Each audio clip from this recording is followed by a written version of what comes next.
प्रदोष काल में, प्रदोष के समय पर, प्रदोष काल में शाम के समय पर जाकर किसी भी नदी, तालाब, बावड़ी, कुआं, कहीं ना कहीं जो आपके पास में हो, वहां पर एक घी का दिया, बत्ती का मुंह दक्षिण की ओर कर कर अवश्य जला कर जाना। सारे पितृदोष समाप्त हो जाएगा, सारा पितृदोष समाप्त। अमावस्या के दिन किसी भी जलाशय के पास में, नदी, तालाब, बावड़ी, कुआं, जो आपके शहर में, आपके गांव में, आपके नगर में हो, वहां जाकर लगा दे। अगर नदी, तालाब, बावड़ी, कुआं नहीं है तो पीपल का वृक्ष हो या बेलपत्री का वृक्ष हो या बट का वृक्ष हो, उसके नीचे लगा दो प्रदोष काल में। पर अमावस्या के दिन लगाएं जरूर। क्यों? क्योंकि अमावस्या के दिन पितृ शाम के समय प्रदोष काल में शंकर भगवान का नाम जाप कर कर नदी, तालाब, बावड़ी पर पानी पीने जाते हैं। वहां से जल का आचमन कर कर पितृ अपने लोक को चले जाते हैं प्रदोष काल के समय पर। इसलिए प्रदोष काल में जलाशय के पास में, बावड़ी, कुआं, नदी, तालाब के किनारे पर दिया लगाया जाता है दक्षिण की ओर मुख कर कर बत्ती का। तो पितृ आशीर्वाद देते हुए जाते हैं कि फलो फूलो, आगे बढ़ो, उन्नति करो, तरक्की करो। ये पितरों का आशीर्वाद रहता है, पितरों का वर रहता है। आप देंगे उसको मिलेगा। पितृदोष है, ये आपको कैसे मालूम पड़ेगा?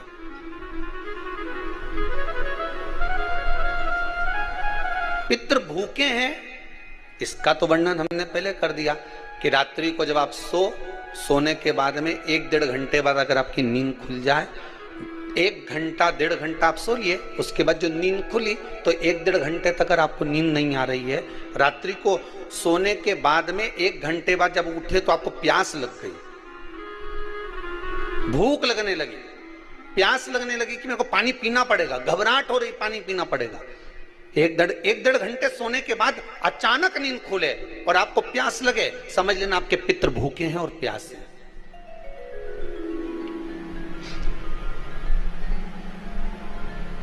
वो भूखे और प्यासे हैं, उनको जल की जरूरत है।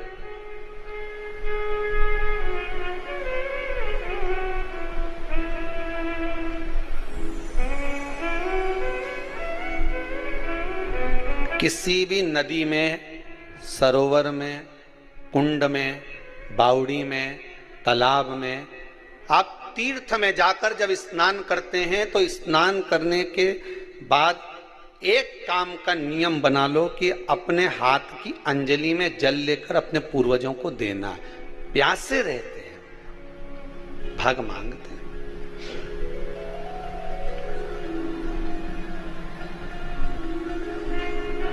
भाग प्राप्त करना। 3 वृक्ष पितरों के तुल्य हैं। पहला पीपल, दूसरा बट वृक्ष, तीसरा बेलपत्र का वृक्ष। ये पितरों के तुल्य हैं। अगर आपको रात्रि में नींद नहीं आ रही है, ऐसा लगता है कि रात्रि को 1 घंटा 1.5 घंटा सोने के बाद कुछ गलत गलत विचार आने लगते हैं, नींद सुबह 3 बजे तक, 4 बजे तक नहीं आती, 4 बजे के बाद फिर नींद आती है, तो एक प्रैक्टिकल जरूर कर कर देखना। एक प्रैक्टिकल करने में क्या जाता है, प्रयास करने में क्या कुछ जाता है क्या? प्रैक्टिकल कर कर देखना कि कहीं सीवर वाला महाराज झूठ तो नहीं बोल रहा, तो प्रैक्टिकल करने में कुछ नहीं जाए। 1 लोटा पानी लो, उसमें थोड़ा सा कच्चा दूध डाल लीजिए, बेलपत्री का पेड़ या पीपल का पेड़ या बट का पेड़, इन पेड़ के नीचे ले जाकर उस दूध को दोपहर में सुबह 10 बजे से लेकर 12 बजे के बीच में ले जाकर चढ़ा दीजिए। रात्रि को फिर ना आपको प्यास लगेगी, ना भूख लगेगी, नींद एक बार लगी तो सुबह ही खुलेगी। प्रैक्टिकल करने में क्या जाता है? पानी डालने में तुम्हारा कुछ जाएगा? अरे बोलो तो सरी, हमें 10 रुपया का दूध जरूर उसमें, और तुम इतनी चतुर हो, इतना सारा दूध थोड़ी डालोगी, तो 2 चिल्ली डालोगे। कहाँ तुम इतना डालने वाली हो है?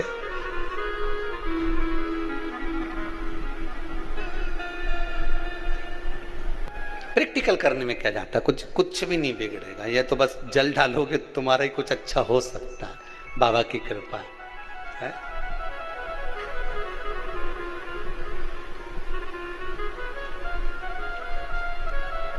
3 वृक्ष पितरों के तुल्य हैं। पहला, जम के बोलिए, पीपल, दूसरा बट वृक्ष, तीसरा बेलपत्री का वृक्ष। 3 पीपल के वृक्ष में 52,000 ब्राह्मण एक साथ निवास करते हैं, इसलिए पितृतुल्य। बट वृक्ष ब्रह्मा जी के मस्तक से बना, इसलिए पितृतुल्य। और बेलपत्री का वृक्ष माता पार्वती जी के अश्रु से बना।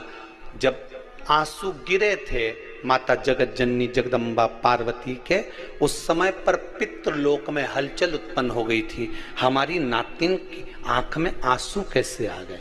मैनावती की पुत्री है,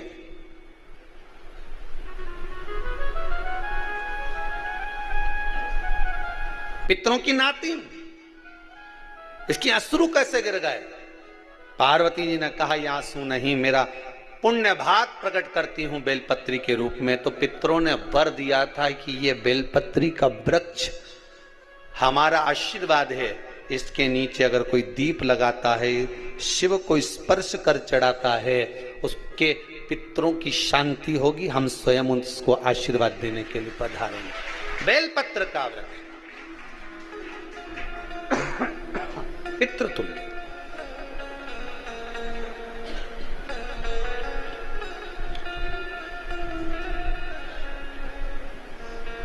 तो रात्रि को अगर भूख लग रही है, प्यास लग रही है, तो पितृदोष।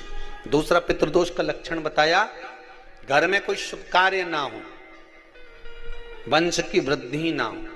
1 रुपये कमाओ, 1.25 रुपये खर्च हो रहे हैं, पैसा 10 जगह से कमाई आ रही है पर घर में टिक नहीं पा रही है, आया गया, पितृदोष।